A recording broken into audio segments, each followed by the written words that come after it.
ఓం శాంతి. ఈరోజు శివాని దీది తన యొక్క జ్ఞాన మార్గంలోకి ఎలా వచ్చారో అనే అనుభవాన్ని మనకి వినిపిస్తున్నారు. ఒకసారి దీది మాటల్లో మనం విందామా?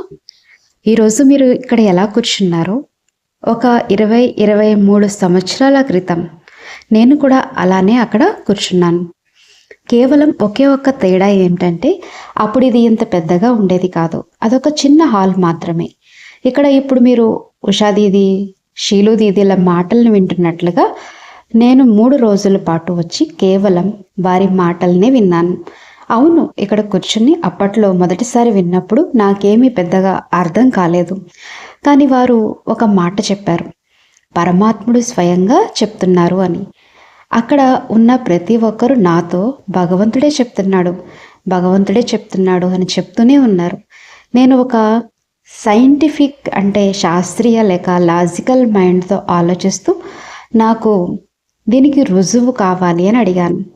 కానీ భగవంతుణ్ణి నిరూపించలేము, ఆత్మను నిరూపించలేము. వాటిని కేవలం అనుభూతి ద్వారా మాత్రమే తెలుసుకోగలం.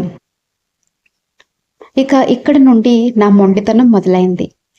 మీరు ముందు నాకు రుజువు చేసి చూపించండి, అప్పుడే నేను మీతో కనెక్ట్ అవ్వడం ప్రారంభిస్తానని అన్నాను. అందుకు వారు, నువ్వు ముందు కనెక్ట్ అవ్వడం మొదలుపెట్టు, రుజువు అదే వస్తుందని చెప్పారు. కానీ నేను ఎలా ప్రయాణం మొదలు పెట్టగలను? మీరు చెప్పేది నిజమే అని నిరూపించినంత వరకు నేను ఎలా నమ్మగలను అన్నాను. పైగా మీరు ఇన్ని విషయాలు చెప్పారు. ముందు ఉదయం 4 గంటలకే నిద్ర లేవాలి, రోజు చదువుకోవాలి, ఇలా నడవాలి, ఇలా చెయ్యాలి, ఇది తినాలి, ఇది చెయ్యాలి, ఇది కరెక్ట్ అని, ఇంత చెయ్యాలి. ఆ తర్వాత మీరు రుజువు చూపిస్తారా అని నా లాజికల్ మైండ్ ఈ విషయాలన్నింటినీ ప్రశ్నించేది. మరియు కొన్నిసార్లు మన మొండితనం వల్ల, మన అహంకారం వల్ల మనకి తెలియకుండానే మనం మన సొంత నష్టాన్ని చేసుకుంటాం, మనకి మనమే నష్టపరుచుకున్నట్లు. అప్పుడు ఎవరో నాకు చాలా అందమైన విషయం చెప్పారు. నువ్వు మ్యాథ్స్ స్టూడెంట్ కదా అని అడిగారు. నేను అవును అన్నాను. మ్యాథ్స్లో ఏదైనా నిరూపించాల్సి వచ్చినప్పుడు ఎలా మొదలు పెడతావు అని అడిగారు. మొదటి లైన్ ఏం రాస్తావు? Let A equal to B, అంటే ఏ కామా బికి సమానం అనుకుందాం అని రాస్తావు కదా. మరి చివరి లైన్ ఏమొస్తుంది? Therefore A equal to B, అంటే కావున ఏ బికి సమానం అని వస్తుంది. మరి ఈ రెండిటి మధ్యలో ఉండేది ఏంటి? అది మన జీవిత ప్రయాణం. మనం ఆ therefore equal to B అనే ముగింపుకు ఎలా చేరుకున్నాం అనేదే ఆ ప్రయాణం. అంతేగాని ప్రయాణాన్ని మొదలుపెట్టే ముందే మీరు మొదట ఈక్వల్ టు బి అని నిరూపించి చూపించండి, ఆ తర్వాత నేను లెట్ ఈక్వల్ టు బి అని రాస్తాను అని అనను కదా. నిజమే, మనకి స్కూల్లో అలానే నేర్పించారు. మొదట ఒక ఊహలతో ప్రారంభించాలి, ఆ తర్వాత దాన్ని పూర్తిగా నిరూపించాలి, చివరికి మనం పరిష్కారానికి చేరుకుంటాం. సరే, అయితే ఆ ఊహతోనే ప్రయాణం మొదలు పెడదామని అనుకున్నాను.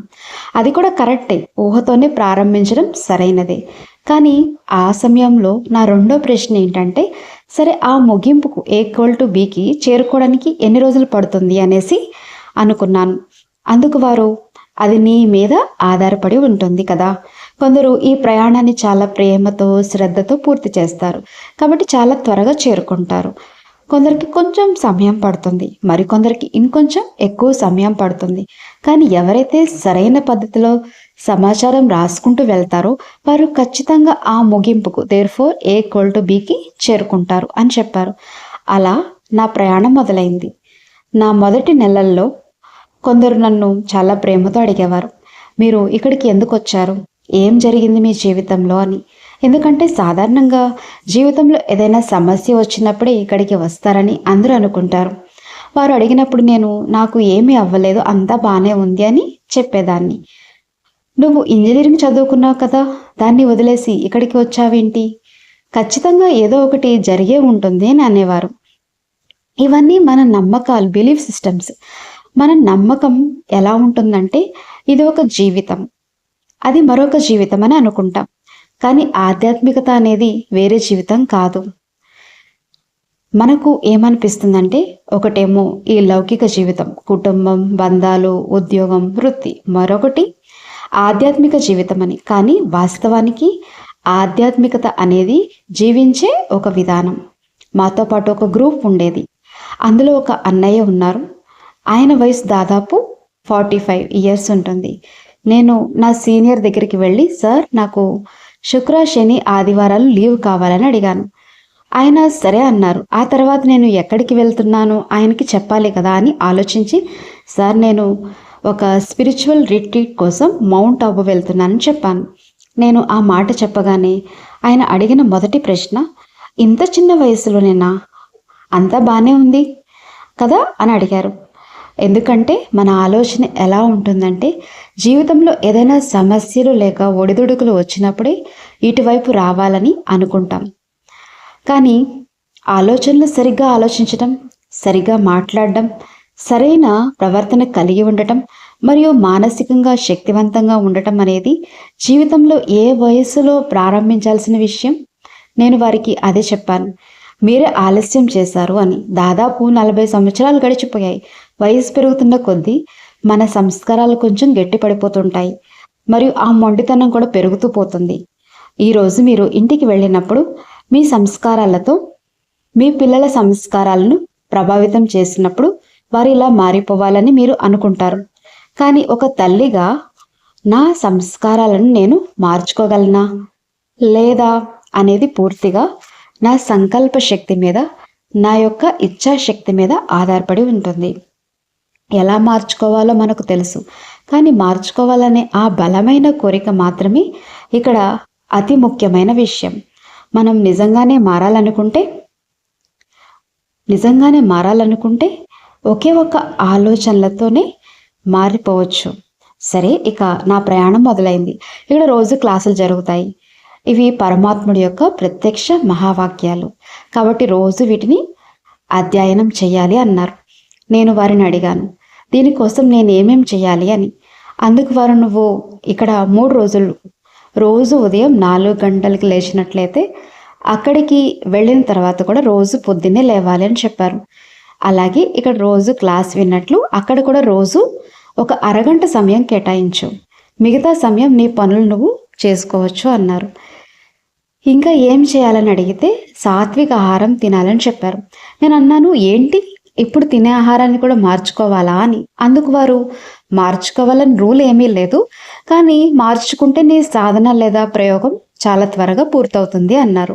ఎందుకంటే మనం ఇక్కడ పవిత్రమైన చైతన్యంతో, ఆత్మ చైతన్యంతో ప్రయోగాలు చేస్తున్నాము. ఆ పరమ చైతన్యంతో అనుసంధానం అవ్వడానికి మనందరం కూడా ప్రయత్నం చేస్తున్నాం. మనం ఇక్కడ పవిత్రత మరియు శక్తితో కూడిన జీవితాన్ని అనుభవపూర్వకంగా తెలుసుకోవడానికి ప్రయత్నిస్తున్నాం. మరి అలాంటప్పుడు మనం తినే ఆహారం కూడా ఎలా ఉండాలి? ఎలాంటి అన్నం తింటే అలాంటి మనసు ఉంటుంది, ఎలాంటి నీరు తాగితే అలాంటి మాటే వస్తుంది. జైసా అన్ వైసా మన్, జైసా పానీ వైసి వాణి. ఇప్పుడు ఇక్కడి నుండి మనం ప్రయాణాన్ని ప్రారంభిస్తాం. నేను పవిత్రంగా ఆలోచించాలి, అందరినీ ప్రేమించాలి, స్వీకరించాలి అని అనుకుంటాం.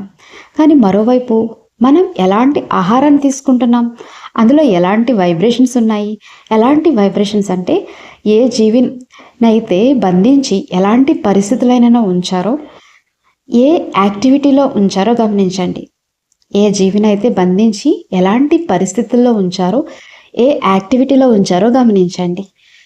ఆ జీవికి తెలుసు మరో 15-20 రోజుల్లో తనను చంపేస్తారని. కేవలం 1 నిమిషం పాటు మిమ్మల్ని ఆ పరిస్థితిలో ఊహించుకోండి. ఆ సమయంలో మనలో ఎలాంటి భావోద్వేగాలు ఉత్పన్నమవుతాయి? మొదటి భయం, రెండోది కోపం. ఆ సమయంలో మనకి ఇలాంటివన్నీ వస్తాయి. మొదటి భయం, రెండవది కోపం, మూడవది ద్వేషం, నాలుగవది నిస్సహాయత. నేను దీని నుండి తప్పించుకోవడానికి ఏం చేయలేను అనే తీవ్రమైన నిస్సహాయత ఉంటుంది. ఒకవైపు నుంచేమో నేను చాలా పవిత్రమైన శక్తివంతమైన ఆలోచనలను సృష్టించాలనుకుంటున్నాను, కానీ మరోవైపు భయం, కోపం, ద్వేషం, నిస్సహాయాలతో కూడిన ఆహారాన్ని తీసుకుంటున్నాను. ఎలాంటి అన్నం తింటే అలాంటి మనసు ఉంటుంది కదా. ఇక్కడ ఉదయం పూట మెడిటేషన్ చేసి బ్యాటరీని ఛార్జ్ చేయడానికి ప్రయత్నిస్తాం, కానీ మధ్యాహ్నం భోజనం చేయగానే బ్యాటరీ మళ్ళీ డిశ్చార్జ్ అయిపోతుంది. సాయంత్రం మళ్ళీ మెడిటేషన్ చేసి బ్యాటరీని ఛార్జ్ చేస్తాం, కానీ రాత్రి డిన్నర్ చేయగానే బ్యాటరీ మళ్ళీ డిశ్చార్జ్ అయిపోతుంది. మరి అలాంటప్పుడు మనం ఆ ముగింపుకు therefore equal to Bకి ఎన్ని రోజుల్లో చేరుకుంటాం? అసలు ఎప్పటికైనా చేరుకోగలమా? కొన్ని రోజులు ఇలాగే ప్రయత్నించి ఆ తర్వాత ఇదంతా ఇంతే, ఇందులో ఏమీ లేదు, వదిలేసేయ్ అని అనేస్తాము. అయితే ఇది ఎలాంటిదంటే, మీ దగ్గరకు ఒక పేషెంట్ వచ్చినప్పుడు డాక్టర్గా మీరు కరెక్టే, మీ ట్రీట్మెంట్ కూడా కరెక్టే, కానీ ఆ పేషెంట్ మందుల పద్ధతి ప్రకారం వాడలేదు, అది ప్రాబ్లం ఉంది అని ఇలా ముగించారు. ఓం శాంతి.